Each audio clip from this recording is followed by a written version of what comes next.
Hi guys, welcome back to my channel if you've been here before, and hello if you are new. My name is Michaela. I am a soon-to-be foster mom, almost 21 years old. We do live in Kentucky, and we are going through the state. We are not going through a private agency, and this channel is all about mom life and cleaning and foster care.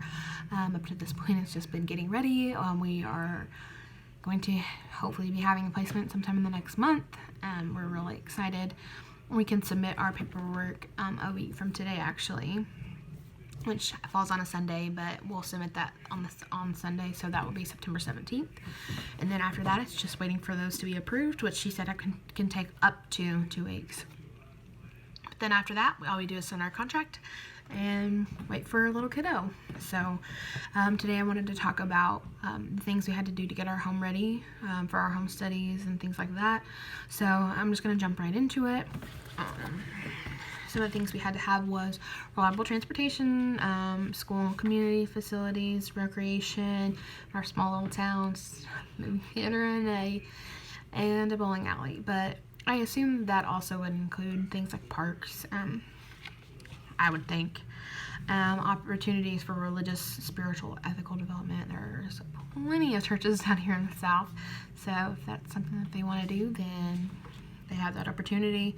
And then access to medical care.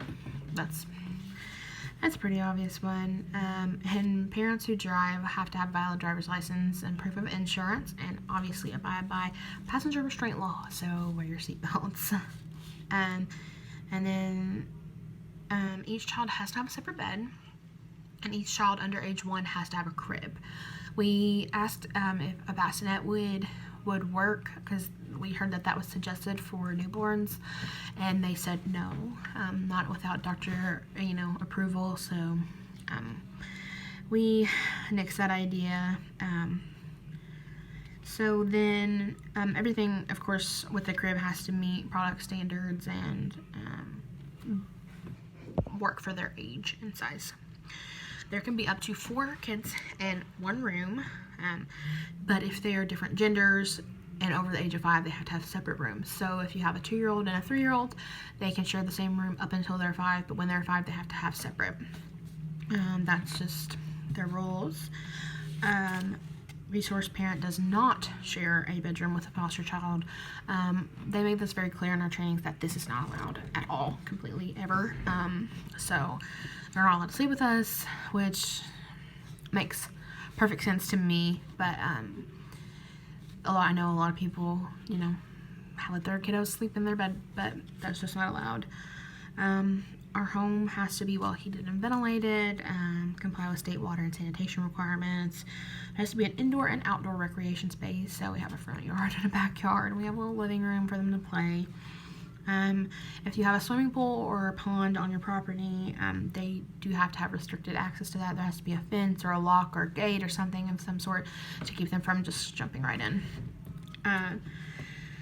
The following are to be inaccessible to a child. Alcoholic beverages, they do not actually have to be locked up. We just put them in a high cabinet on top of the refrigerator, and she said that was fine. All poisonous or cleaning materials have to be locked up.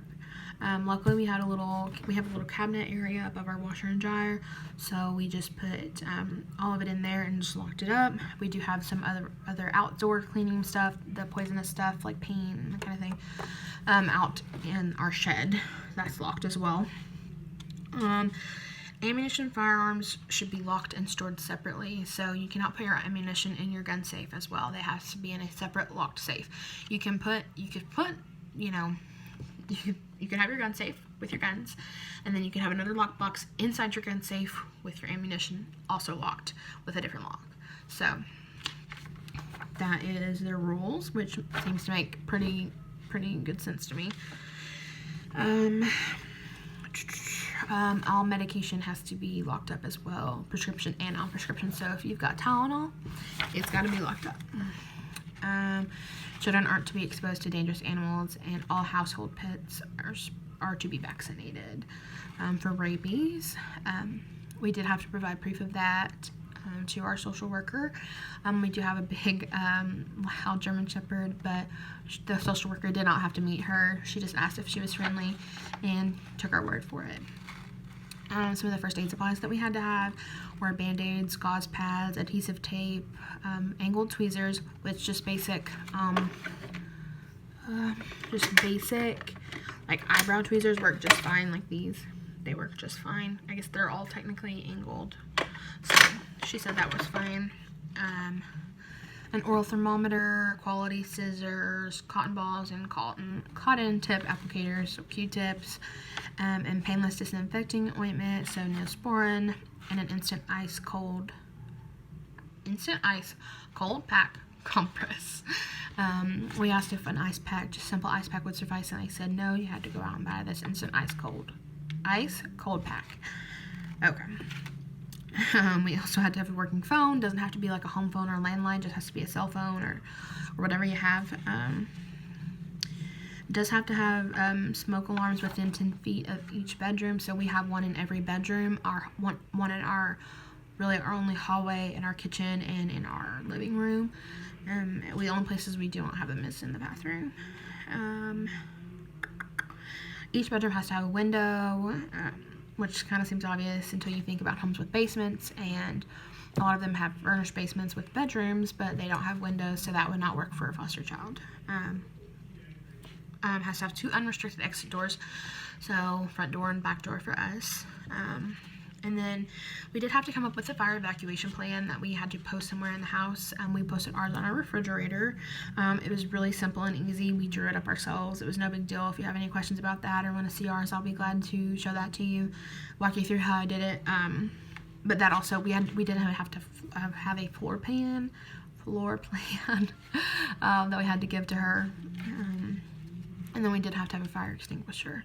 So, luckily our house came with one, but a lot of people's don't. So they're not cheap in my opinion. A small one is like $20. So and that is pretty much it. The only other things that we did that weren't on the list were we did do cabinet locks, and we did outlet plugs, and we did buy the doorknob protectors, the one that make it really difficult for them, but also make it really difficult for us. When we found out that we did not actually need those, we took them off because they were really frustrating to me. And then we were expecting to, but we didn't have to have like the corner guards. And we may get that, as if we get at the tip of our age range, which is 3 or up, because they can much easier getting around, they're taller, that kind of thing. But we're kind of expecting the lower part of our range because that's really common in our area right now, 0 to 1, so they're not really going to be bumping into that much countertops, that kind of thing. But obviously, even though it's not on the safety checklist, if we think that they need it and we need it, then obviously we'll do that 110%. But we're just trying to get going. We had some training courses we had to complete online. We had to do some personal and class training, and had a couple home visits. One was just like a meet and greet and a walkthrough of our home, and then the second one was private interviews with the 2 of us, and then an interview with us together. And then our final one was walking around all of the house, and she looking at everything that's on this list. We had to show her, and she had to take pictures of the inside, outside, everything. But that was it. In total, it probably took us about 2 months to get ready to submit our paperwork. We could have submitted our paperwork the 2nd week of August, which it's now September the 9th. But we're waiting for me to turn 21, which is actually a week from today, and we can submit our paperwork, and then we have up to 2 weeks for them to approve that. And then after that, it's just whenever a kiddo comes into care that is a good fit for our family and we're a good fit for them. So thanks for watching. I do have a nursery tour up or coming. I'm not sure which one I'm going to upload first. I do have a why we're fostering video coming as well. Please let me know if you have any questions. Hit the like button if you found this helpful, and Also, comment down below what videos you want to see next from me. I follow a lot of really awesome foster mamas. So there's some really informational videos that I think that I could add on to and post as well. But also, I just want to take you along this journey with me. I think it's really helpful to watch the real rawness of foster care. And obviously, I'm not going to release, personal details about children or bio parents, that kind of thing. But I do want to share our experience without, getting into their privacy. But I do think it's helpful to see what foster care is really, really like. It's going to be an interesting roller coaster, and we're excited to get going. And we are counting down the days, and we're doing everything we're getting to get ready. I am nesting, I think. I have cleaned the nursery so many times. I've reorganized the nursery. I have gone through our little checklist over and over and over just to make sure that we have everything we need. So now we're just waiting, and then there's really nothing left for us to do at this point, just to wait. And we're so excited. So if you're interested in, mommy videos, foster care videos, cleaning, that kind of thing, please subscribe and just come along this journey with us. We're really excited, and thanks for hanging out with me. Again, hit the like button if you found this helpful, and subscribe if you want to see more from me. Thanks.